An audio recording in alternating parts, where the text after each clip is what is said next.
So today's lesson is going to be on a review of some Math 3.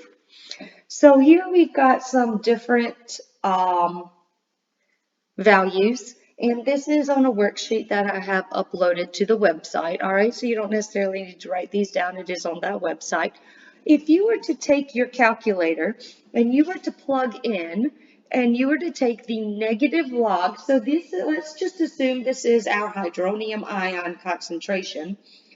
So to find the pH of a substance, you would do the negative log of 1 times 10 to the negative 3.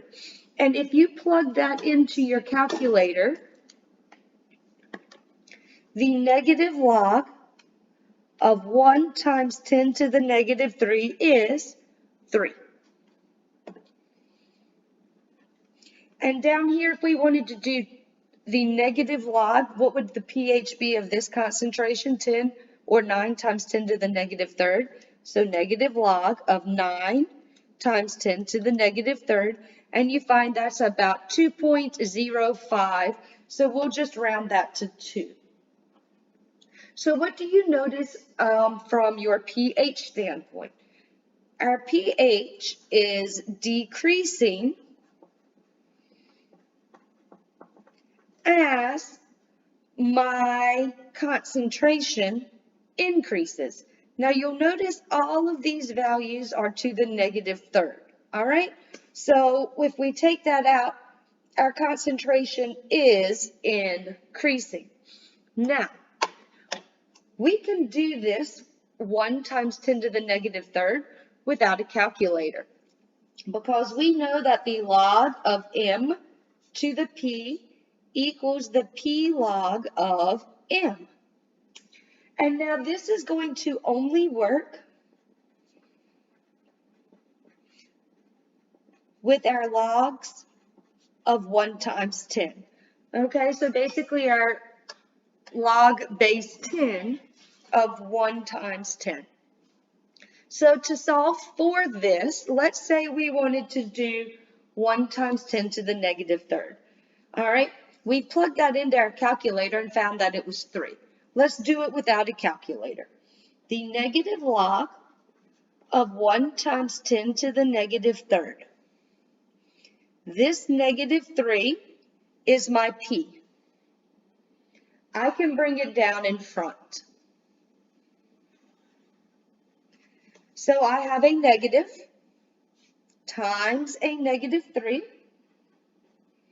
And I am left with log, and now this is a base 10 of 1 times 10 to the 10. Or 1 times 10, I'm sorry, I said that wrong. Log base 10, 1 times 10. So the log base 10 of 10 is 1. A negative times a negative 3 is a positive 3. 3 times 1 is 3. Okay, so we can actually create and find pHs without a calculator. So when we come back up here, we might have some questions with some thought-provoking questions, okay? So what is going to have a higher pH? 1.25 or 1.5 times 10 to the third?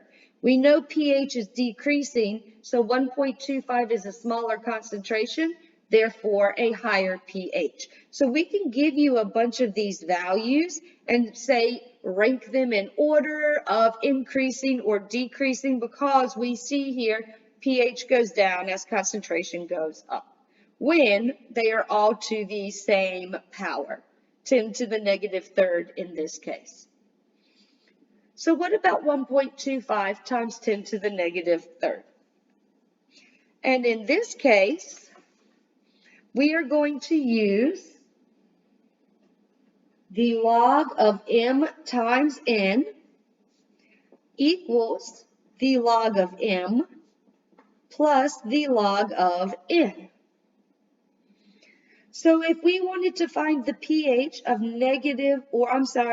of 1.25 times 10 to the negative third, if we wanted to find this pH, we're going to do the negative log of that value. So negative log of 1.25 times 10 to the minus third.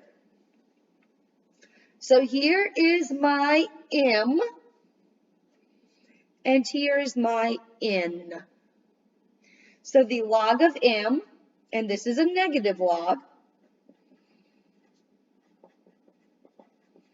plus the log of n, and again, this is a negative log here. Okay. So my negative 3 comes down in front. I have a negative times a negative 3. And this is log of 10 to the 10, which becomes 1. Negative times a negative becomes a positive. So this is a 3. The negative log of 1.25. So here's where we need to do some math, okay? So looking back up here, the log of 1 is 0, okay? And the negative log of 1 is 0. The negative log of just a 9 is a negative 0.95. So in this case, I am going from 0 to almost a 1 only because I negative logged it. If we were to do just the plain log of 9, then it's almost 1. So if you think of it in terms of the plain log, okay, I'm going from 0 up to almost 1. All right, so this could round up to 1. So this is important in our thought process. So 1.25 is much closer to 0 than it is to 9. So the negative log of 1.25 is going to be much closer to 0 than it would be to 1.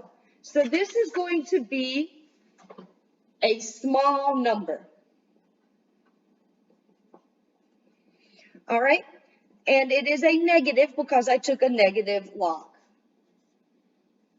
So 3 minus a small number. And what if we were to make that small number? Let's just say it would be 0.1, approximately 0.1, because that is close to 0. That would give my pH here of 2.9. So when we're doing a math problem where we have to negative log a value such as 1.25 and you don't have a calculator with you on that multiple choice, you just have to think of it in terms of, all right, am I closer to 0 or am I closer to 1? And you would subtract accordingly. All right, so if you are provided choices, they're not going to provide you choices like 2.9, 2.8, 2.7, because those are way too close, because we're making an estimation here, a small number. All right, so I hope that this helps you out with a review of our Math 3 material.